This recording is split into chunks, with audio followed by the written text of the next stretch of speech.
우리가 지난달 큐틴 책자를 통하여 누가복음 말씀을 보아왔었습니다. 어떻게 보면 가장 친숙한 말씀이 누가복음 아닐까 싶습니다. 그럼에도 앞으로 얼마가 될지 모르겠지만 누가복음 말씀으로 여러분과 함께 은혜를 나누고 싶습니다. 그래서 누가복음 말씀을 통하여 우리 가운데 찾아오시고 우리 가운데 이뤄 놓으신 주님의 역사를 우리가 다시 한번 되새겨 보았으면 합니다. 그래서 우리가 어떤 은혜 위에 살아가는 자인지 바라보며 이제는 다시 오실 주님을 기다리는 주님의 참 신부의 모습으로 일어서는 우리 한 사람 한 사람이 되었으면 좋겠습니다. 그런 말씀의 은혜 나누도록 하겠습니다. 먼저 본문 1절에서 4절 말씀을 보시면 저자 누가는 우리 중에 이루어진 사실이라는 내용으로 예수님께서 이루어 놓으신 일들을 증거하고자 합니다. 실은 그 당시 많은 사람들이 처음부터 예수님을 보았던 사람들과 예수님의 제자요 사도들로부터 예수님이 누구신가에 대해 들었었고 그분에 대해 깊은 감동을 받은 이들이 적지 않았습니다. 그래서 그들 역시 예수님의 생애에 대해 기록을 남기고자 하였습니다. 그런데 대다수 이들의 기록은 나름대로 예수님에 대해 말해주고 있었지만 전체적인 체계가 없었습니다. 그래서 누가는 의사로서의 논리적인 이성과 성령의 도우심을 빌어 예수님에 관한 모든 이야기를 근원부터 자세히 살펴 차례대로 정리해 놓았습니다. 그리고 이를 통해 많은 사람들이 이 예수님에 대해 더욱 자세히 알기를 원했고 그 믿음의 틀이 더욱더 견고해지길 원했습니다. 그중 한 사람이 3절에 나오는 데오빌로였습니다. 누가 역시 데오빌로가 아는 믿음의 바탕 위에 그 신앙이 더욱더 확고해지길 원했습니다. 그래서 그는 누가복음을 쓸 때 예수님의 탄생부터 쓰지 않고 예수님의 선구자 세례 요한 때부터 기록을 하였습니다. 원래 누가복음은 사복음서 뒤에 나오는 사도행전과 연결된 한 권의 책이었습니다.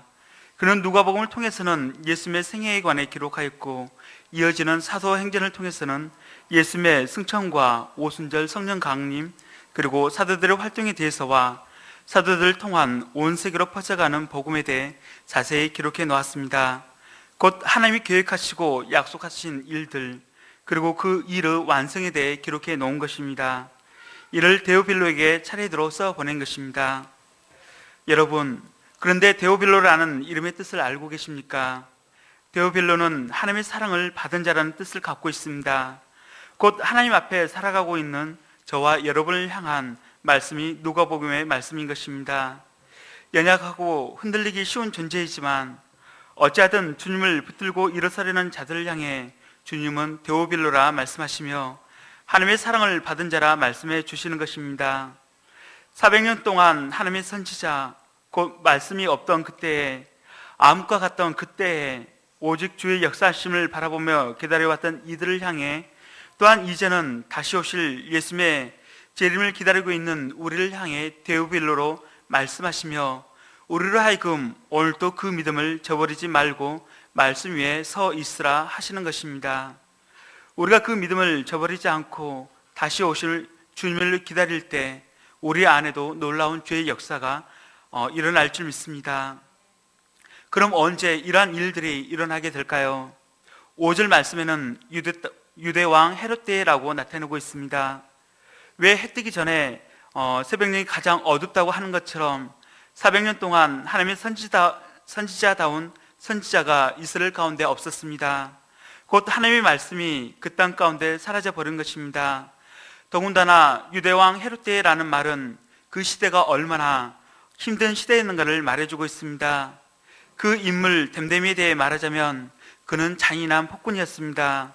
심지어는 자기 아들이 자신의 왕위를 노린다고 의심되자 그 아들을 죽이기까지 하였습니다. 또한 우리가 잘 알듯이 아기 예수님이 유대인의 왕으로 태어났다는 소식을 듣고 나 말고 또 누가 왕이야 하면서 아기 예수를 죽이고자 당시 2살 이하의 아기들을 다 죽이기까지 하였습니다. 그만큼 가장 어둡고 암울했던 시대, 소망을 바라보기 힘든 시대가 유대왕 헤롯의 때였습니다. 그런데 그러한 때에 하나님은 인류사의 가장 놀랍고 충격적인 사건인 예수 그리스도의 탄생을 준비하셨습니다. 이는 사람을 사랑하시고 애타게 기다리시던 하나님께서 사람이 되어 찾아오신 사건입니다. 그래서 모든 나라, 모든 백성들이 예수님의 탄생을 기뻐하고 축하하는 성탄절이 인류사의 가장 큰 축제가 되었습니다. 그런데 하나님께서 그리스도를 세상에 보내시면서 그 길을 예비하는 한 사람을 택하셨습니다. 아니, 한 가정을 택하셨습니다. 곧 그리스도의 오심을 준비하는 준비위원장으로 택하신 것입니다. 그런데 여러분이 만약 한 나라의 대통령이 취임식을 준비한다고 할 때 어떤 사람을 자신의 준비위원장으로 택하시겠습니까? 적어도 대통령의 권위를 세워주고 대통령의 자리를 빛내줄 사람, 곧 인지도 있고 덕망 있는 사람을 택하지 않겠습니까? 그런데 오늘 말씀을 보면 하나님의 택하심에 있어 기준은 무엇이었습니까? 어떤 가정이 하나님께 택함을 입게 되었습니까? 5절에 보면 유대왕 헤롯 때에 아비야 반열에 제사장 한 사람이 있었으니 이름은 사가랴요, 그의 아내는 아론의 자손이니 이름은 엘리사벳이라 했습니다. 곧 하나님은 아비야 반열의 제사장 후손인 사가랴와 아론의 자손이었던 엘리사벳을 주목하셨습니다.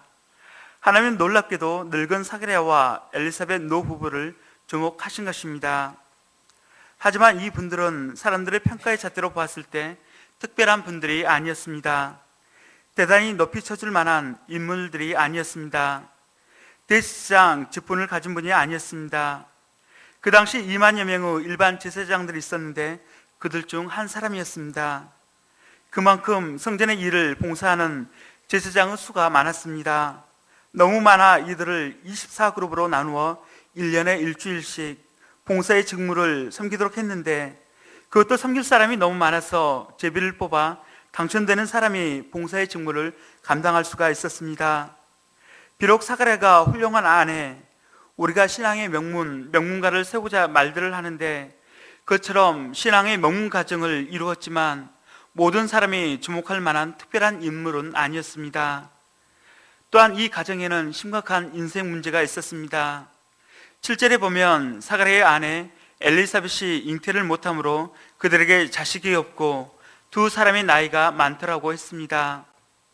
이들 외에는 제사장 가문에서 태어나 제사장의 대를 이어왔었는데 자식이 없으므로 자기 대에서 축복의 물줄기가 끊어지게 된 것입니다. 특히 구약의 사고방식 안에 살아가는 그 당시에는 더욱더 그러했습니다. 시편 127편 3절에 보면 자식들은 여호와의 기업이요 태의 열매라고 했습니다. 하나님의 축복의 열매가 자식인데 이 가정에는 자녀가 없었던 것입니다. 우리가 흔히 사람들이 모여 대화를 할 때면 공통된 주제가 있습니다. 흔히 우리가 말하는 군대 갔다 온 남자들이 모여서 하는 얘기가 군대 생활 이야기이고, 처녀들이 모여서 하는 이야기가 영화배우 원빈이 결혼한 이야기나 어떤 연예인이 누구랑 사귄다는 이야기입니다. 그리고 나이가 들어 결혼을 하고 아이를 키우다 보면 자연스레 대화 내용은 자녀들 양육과 교육에 대한 내용들로 바뀌게 됩니다. 아마 그때부터 자녀들이 태어난 그 순간부터 삶의 중심이 나에서 아이들로 바뀌게 됨을 모든 부모님들은 체험하셨으리라 믿습니다. 인생의 무기추가 옮겨지게 된 것입니다.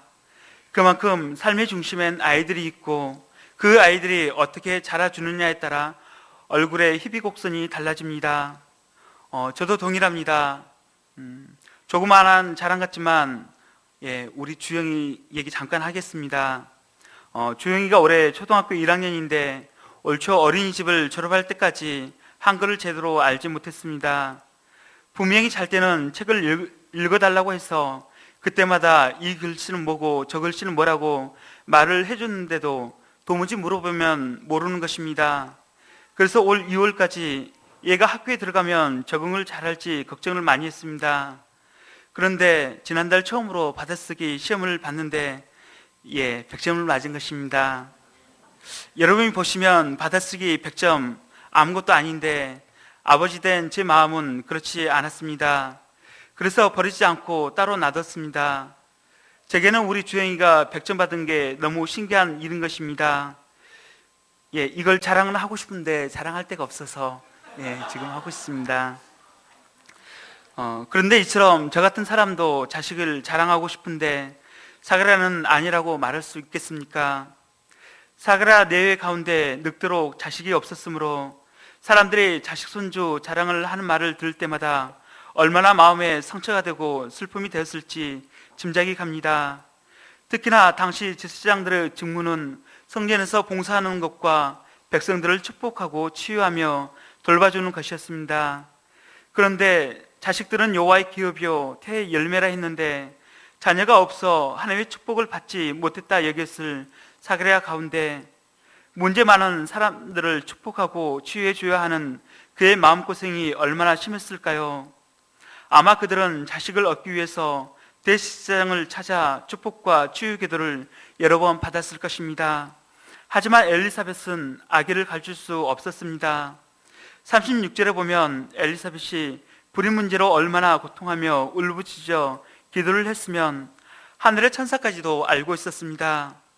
이렇게 되면 하나님께 대한 원망과 불신이 가득하여 믿음의 길을 떠나기 쉽습니다.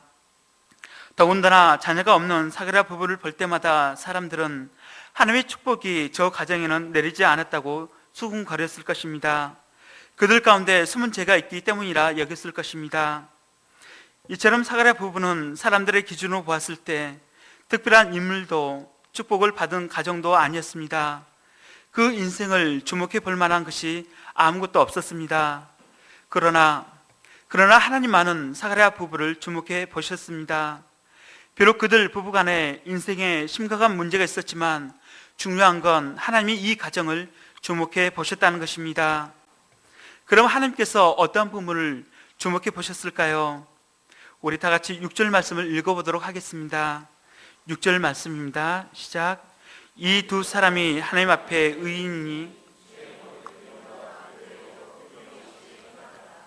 아멘. 본문은 이 두 사람이 어떤 인생을 살고 있었는지 분명히 나타내고 있습니다.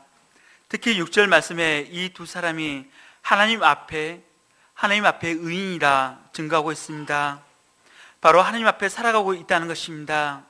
이 말은 6절뿐만이 아니라 8절과 15절에도 하나님 앞과 주 앞에라는 말을 사용함으로써 특히 누구 앞에 살아가고 있는지, 어떤 인생을 살아가야 할지 강조해 나타내고 있는 것입니다.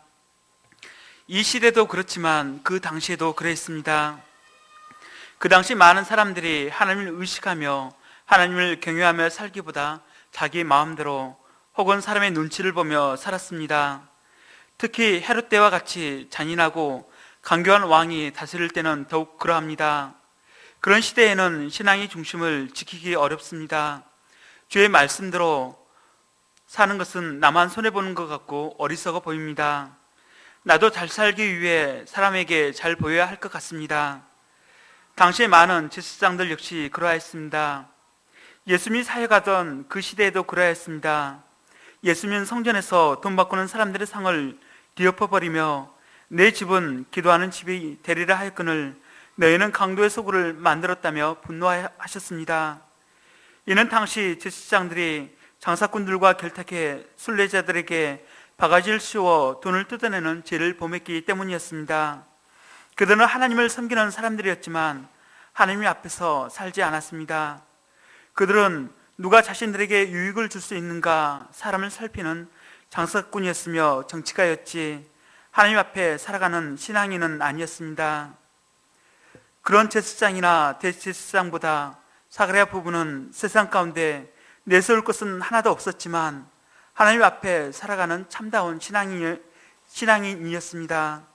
하나님 보시기에 의인이었습니다. 사그랴 부부는 하나님께서 자신들의 한 맺힌 간청을 영영 들어주지 않았지만 하나님께 대한 불신과 불의한 마음을 품지 않고 하나님 앞에서 살았습니다. 하나님의 축복의 말씀이 자신들의 삶과는 무관해 보였지만 하나님의 말씀을 붙들고 살았다는 것입니다. 그러면 이 늙은 두 분, 그토록 원하던 자식마저 소망이 끊어져 버린 이 노부부에게 어떤 소망이 있었기에 그들은 자신들에게 있던 불평의 환경을 뛰어넘어 하나님의 말씀만을 붙들고 살았을까요? 어쩌면 이분들은 하나님 그분만을 기뻐하고 즐거워하며 살았기에 가능하지 않았을까 싶습니다. 마치 아브라함이 가나안 땅을 하나님께 약속으로 받았지만 그가 그 땅에서 나그네로 살았던 것처럼 말입니다. 그랬기에 히브리서 11장 13절에서 16절에는 이 사람들은 다 믿음을 따라 죽었으며 약속을 받지 못했을 때 그것들을 멀리서 보고 환영하며 또 땅에서는 외국인과 나그네임을 증언하였으니 그들이 이같이 말하는 것은 자기들이 번양 찾는 자임을 나타냅니다. 그들이 나온 바 번양을 생각하였더라면 돌아갈 기회가 있었으려니와 그들이 이제는 더 나은 번양을 사모하니 곧 하늘에 있는 것이라. 이러므로 하나님이 그들의 하나님이라 일컬음을 받으심을 부끄러워하지 아니하시고 그들을 위하여 한 성을 예비하셨느니라 증거하였던 것입니다. 사그라 노부부 역시 그러했습니다. 남들에게는 두세 명 있는 자녀들도 자식들도 그들에게는 단 한 명도 허락되어지지 않았습니다. 자신들에게는 여전히 단 한 명의 자녀도 없었지만 사그라 부부는 말씀하시는 살아계신 하나님 앞에 살아가는 자로 남아 있었던 것입니다. 그러했기에 설령 하나님의 말씀이 자신의 삶 가운데에는 이루어지지 않았을지라도 말씀하신 하나님을 경외하며 살았던 것입니다. 그러했기에 저자는 사그라의 부부를 하나님 앞에 의로운 사람들이라 평가했습니다. 이는 저자인 누가만의 생각은 아니었습니다. 하나님 역시 그러하였습니다. 하나님은 나이 늙도록 하나님 앞에 살아온 사그라와 엘리사벳 부부를 아주 특별히 주목하시며 바라보셨던 것입니다. 그럼 어떻게 바라보셨는지 살펴보도록 하겠습니다. 첫째로 하나님이 그들을 숨은 보배와 같이 바라보셨습니다. 하나님께서 인류를 구원하기 위해서 세상에 오실 때 먼저 그리스도의 길을 앞서가며 예비할 선구자를 보내실 한 가정이 필요했습니다. 하나님께서 만일 당시 종교 지도자들에게 한 가정을 추천하라고 하셨다면 어떤 사람을 추천했을까요? 혹 어떤 사람이 사가랴 부부를 추천했다면 사람들의 반응이 어땠을까요? 여러 가지 이유를 대며 그들은 안 된다고 했을 것입니다. 앞서 말씀드렸지만 사가랴 부부는 나이가 많고 늙어서 안 되고 성전의 중책을 맡아본 적이 없는 하위급 제사장이라 안 되고 또 자식을 키워본 적이 없어서 안 되고 재력이 없어서 안 되고 무엇보다도 자식이 없어 하나님의 축복과 거리가 먼 사람이라 자격 미달의 사람이라고 거부했을 것입니다. 그러니까 사가랴 부부는 인사청문회에 이름조차 내밀 수 없는 사람들이었습니다. 하지만 하나님의 생각은 전혀 달랐습니다. 하나님은 당신 앞에서 말씀을 쫓아 살아온 사가랴 부부를 주목하고 계셨습니다. 하나님은 성전에서 중책을 맡아 화려한 옷을 입고 그들을 피우며 다니는 대제사장들과 율법학자들 그리고 경건하지 않은 바리새인들을 전혀 신뢰하지 않았습니다. 하나님을 섬긴다고 하지만 하나님 앞에 살아가지 않는 그들을 하나님은 당신의 일을 이루어 가시는데 사용하지 않으신 것입니다.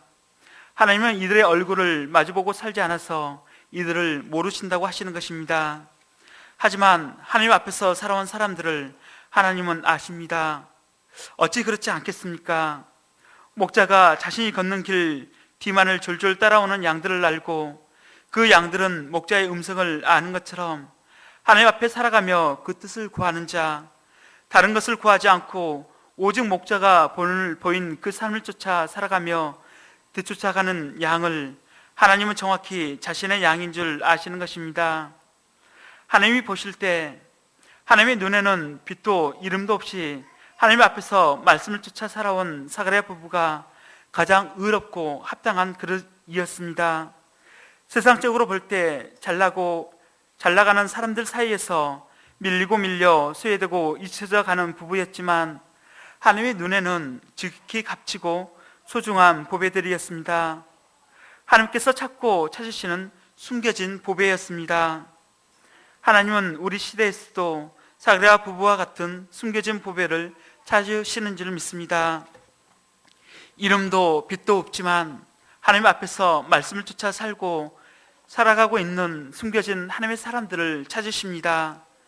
그 한 사람은 하나님은 오늘도 주목하십니다. 우리를 향해서도 역시 그러할 것입니다. 우리가 하나님 앞에 살아가는 자들이라면, 우리 역시 살아계신 주님 앞에 오늘을 살아가는 자들이라면 다른 것을 쫓을 것이 아니라 두렵고 떨림 가운데 주님의 말씀만을 쫓기를 소망합니다. 그런 사람을 하나님은 주목하십니다. 그런 사람을 주목하시고 너는 나의 숨겨진 보배라 말씀하십니다. 그 한 사람이 바로 여러분이 되시기를 소망합니다. 하나님은 그렇게 말씀 앞에 살아가고 있는 사가랴를 주목하시며 그가 성전에서 분향하고 있을 때 천사장 가브리엘을 하늘의 특사로 보내셨습니다. 다 같이 13절 말씀 읽어보도록 하겠습니다. 13절 말씀입니다. 시작. 천사가 그에게 이르시되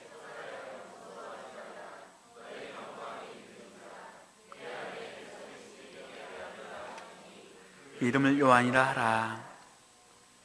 하나님 놀랍게도 선구자 세례 요한을 늙은 사가랴 부부를 통해서 세상에 보내시고자 그릇으로 택하셨습니다. 여러분, 하나님의 놀라운 사랑이 보이십니까? 세상에서 어떤 사람이 인정을 받고 또 어떤 사람들의 이름이 오르내리든 묵묵히 하나님 앞에서 말씀을 쫓아 살아가고 있는 사가랴, 그런 사가랴 부부를 지켜보시고 택하신 하나님을 생각할 때 너무나 은혜롭습니다. 이 하나님이 우리의 하나님 되십니다. 이 하나님은 세상의 잣대로 우리를 판단하지 않으시고 우리를 평가하지도 않으십니다. 이 하나님은 사무엘상 16장 7절에서도 왕을 택해야 할 사무엘에게 이렇게 말씀하셨습니다. 그의 용모와 키를 보지 말라. 내가 이미 그를 버렸노라. 내가 보는 것은 사람과 같지 아니하니 사람은 외모를 보거니와 나 여호와는 중심을 보느니라. 우리가 잘난 것도 없고 내어놓을 것도 없지만 하나님은 하나님 앞에서 묵묵히 말씀을 쫓아 사는 우리의 중심을 보십니다. 하나님은 바로 우리의 삶을 보시는 것입니다. 여전히 부족하지만 하나님 앞에 살아가고자 몸부림치는 그 한 사람의 몸부림을 외면치 않으십니다. 그렇게 세상 가운데서 많은 것을 얻고자 하지 마십시오. 더욱더 움켜쥐고자 두 손에 힘을 주지 마십시오. 세상 가운데서 많은 것을 얻어 부유하기보다 두 손을 펴고 하늘에서 내려주시는 복을 간구하는 두 손이 되어지기를 소망합니다. 둘째로 사가랴 부부를 바라볼 때 하나님은 가장 큰 선물을 받을 자로 바라보셨습니다. 제사장의 대를 이어야 할 사가랴 부부가 자식을 얻기 위해서 얼마나 많은 기도를 했을까요? 하지만 그들 부부는 나이 많아 늙도록 기도의 응답을 받지 못했습니다. 그들은 자식을 얻고자 하는 기도를 포기한 지 꽤 오랜 세월이 흘렀을 것입니다. 어쩌면 그들의 마음에는 자신들의 삶을 통해서 하나님께 응답받는 기도가 있고 응답받지 못하는 기도가 있다는 생각이 굳혀져 갔을 것입니다. 실은 제가 그랬습니다. 일정 부분은 간절하게 기도하지만 응답이 없이 오랜 시간이 흘러가면 스스로 이것은 하나님의 뜻이 아닌가 보다 하고 기도를 놓을 때가 많았습니다.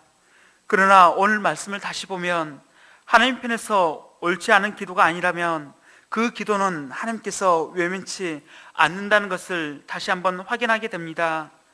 그 시기와 방법이 어떻게 우리에게 응답으로 다가올지 우리는 분명 알지 못하지만 중요한 건 하나님께서 이 모든 것을 듣고 계신다는 사실입니다. 여러분, 하나님 편에서 옳은 기도라 믿으신다면 기도의 끈을 놓지 마시길 바랍니다. 하나님은 우리의 모든 기도를 듣고 계시다는 사실을 상기하시기 바랍니다. 사가랴를 향해서도 그러하셨습니다. 하나님은 가브리엘을 통해 사가랴에게 무엇이라 했습니까? 너의 간구함이 들린지라 내 아내 엘리사벳이 내게 아들을 낳아주리니 그 이름을 요한이라 하라 했습니다. 하나님은 사가랴 부부의 기도를 다 듣고 계셨습니다. 그들의 기도 소리가 점점 약해지고 끊겼지만 하나님은 그들의 기도를 마음에 담고 계셨습니다. 그리고 때가 되매 기도를 신실하게 응답하셨습니다. 아마 하나님께서 만일 사가랴 부부에게 보통 아이를 주시고자 했다면 그들이 젊었을 때 아들, 딸을 열어 주셨을 것입니다. 하지만 하나님은 하나님 앞에서 말씀을 쫓아 살고 있는 그들 부부에게 아들을 주시되 특별한 선물을 주시고자 때를 기다리고 계셨습니다.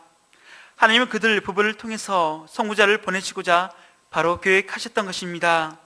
그래서 아들의 이름까지 요한이라 지어 보내셨던 것입니다. 오랫동안 기다려왔던 자녀를 주실 때 하나님의 은혜가 어떠한지, 또한 그 아이가 어떠한 인물이 될지 직접 요한이라는 이름까지 지어 주신 것입니다. 참고로 요한이라는 이름의 뜻은 하나님의 은혜, 하나님께서 사랑하시는 자라는 뜻을 갖고 있습니다. 여러분도 하나님의 은혜가 임하는 기도 응답이나 하나님께서 너를 여전히 사랑한다는 기도의 사인을 받고 싶으십니까? 또한 그러한 자녀로 양육하고 싶으십니까? 그렇다면 당장 변화가 보이지 않고 어떠한 응답이 오지 않는다 실망하지 마십시오. 자녀들이 변할 기미가 보이지 않는다 풀이 죽지도 마십시오. 성자 어거스틴의 어머니는 30년 동안 탕자로서 아들이 방황했을 때 기도의 끈을 놓지 않았습니다. 몇 년 기도했다고 응답이 없다고 너무 섣불리 판단하지 마십시오. 오히려 응답이 더디올수록 더 큰 은혜로 축복하실 하나님을 바라보며 인내하시길 바랍니다. 그러할 때 하나님은 우리를 향해서도 동일하게 당신의 가장 큰 선물을 받을 자로 바라보게 될 것입니다. 그리고 축복하여 선물을 주시되 넘치는 은혜의 선물로 주실 것입니다. 그 은혜가 결코 작지 않을 것입니다. 하나님은 사가랴 부부에게도 그러하셨습니다. 자녀를 주시되 어떤 자녀를 허락하셨는지 14절에 너도 기뻐하고 즐거워할 것이요 많은 사람도 그의 태어남을 기뻐하리라 하셨습니다. 사가랴 부부만의 기쁨이 아닌 많은 사람의 기쁨이 된다는 것입니다. 왜냐하면 모태로부터 성령의 충만함을 받은 아이가 될 것이며 많은 사람을 하나님께로 돌아오게 할 인물이 되어질 것이기 때문입니다. 그럼 그가 어떻게 이러한 일들을 하게 될까요? 우리 다 같이 17절 말씀을 읽어보도록 하겠습니다. 17절 말씀입니다. 시작. 그가 또 엘리야의 심령과 능력으로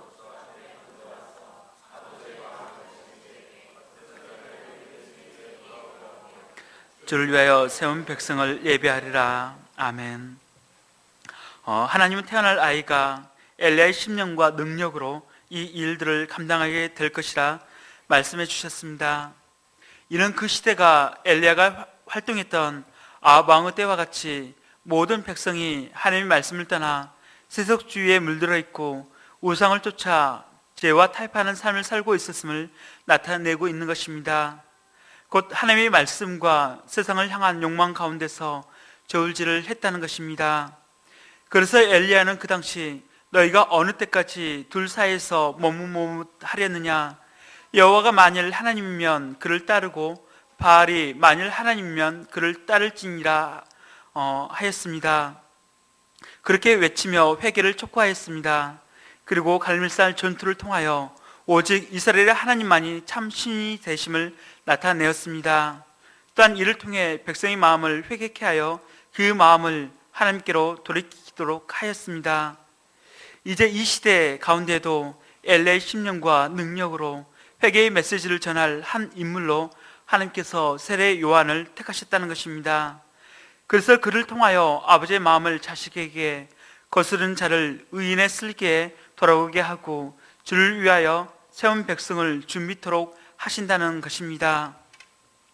여러분, 이 정도의 자녀를 얻을 수 있다면 더디어 오는 응답에 대해 충분한 보상이 되고도 남지 않겠습니까? 응답이 속히 오지 않는다고 실망하지 마시고 인내로 온전함을 이루시기를 소망합니다. 더불어 하나님이 주신 약속의 말씀에 대해 결코 흔들리지 마시길 바랍니다. 상황을 보고 판단하지 마십시오. 하나님은 사가랴의 불신에 대해 20절에 보라, 이 일이 되는 날까지 내가 말 못하는 자가 되어 능히 말을 못하리라 하셨습니다. 그리고 하나님이 이루어 가시는 역사를 침묵 속에서 바라보도록 하셨습니다. 반면에 엘리사벳은 주께서 나를 돌보시는 날에 사람들 앞에서 내 부끄러움을 얻게 하시려고 이렇게 행하심이라 고백하며 하나님이 이루어 가실 일들을 바라보며 큰 기대 가운데 고야했습니다. 우리가 부정의 언어보다 믿음 안에서 긍정의 언어를 사용하시길 바랍니다. 그 인생이 축복된 줄 믿습니다. 말씀을 맺도록 하겠습니다. 사그랴 부부는 오늘 말씀에서와 같이 석양이 지는 해처럼 인생의 끝자락에서 사람들에게 점점 잊혀져 가는 분들이었습니다. 어느 누구 하나 그분들을 주목해 바라보는 사람들이 없었습니다. 하지만 이들을 돌아보시는 분이 한 분 계셨습니다. 하나님께서 그들 노 부부를 돌아보셨다는 것입니다. 그들의 삶 가운데 하나님께서 직접 뛰어드셨다는 것입니다. 그리고 지금까지 부끄럽게만 여기며 살았던 삶 가운데 미처 상상치도 못할 새로운 일을 시작하신 것입니다. 이는 마치 석양이 지는 해를 중천으로 끌어올려 새 인생을 살게 하는 것과 같습니다. 이 하나님이 오늘도 우리의 간구함을 들으시는 하나님이십니다. 그렇게 여러분 모두는 하나님 앞에 살아가는 자들임을 잊지 마시고 오직 하나님의 말씀과 그분의 행하심 앞에 순종하며 겸손히 낮아지기를 소망합니다. 그날에 우리의 간구함을 들으시는 하나님께서 우리가 감당할 수 없는 축복의 은혜로 우리 한 사람 한 사람을 세우시며 부끄러움을 없게 할 것입니다. 이 하나님이 저와 여러분의 하나님 되심을 고백하며 말씀을 마치도록 하겠습니다. 아멘. 이 시간 우리가 짧게라도 주님을 바라보며 우리의 입술을 열어 기도를 드렸으면 좋겠습니다. 여전히 우리 가운데 함께 하신 하나님께서 너희는 내 앞에 사랑하는 자들이라 말씀하신 그분 앞에 오늘도 우리의 간구함을 들으시는 하나님을 바라보았으면 좋겠습니다. 그리고 그 하나님 앞에 우리 안에도 회개의 영을 부어주시고 엘레의 심령과 능력으로 일어서는 우리 한 사람 한 사람이 되어지게 해달라고 기도드렸으면 좋겠습니다. 다 같이 통성이 아니어도 좋습니다. 조용한 음성이어도 좋습니다. 우리가 주여 외치며 잠시 기도로 나갔으면 좋겠습니다.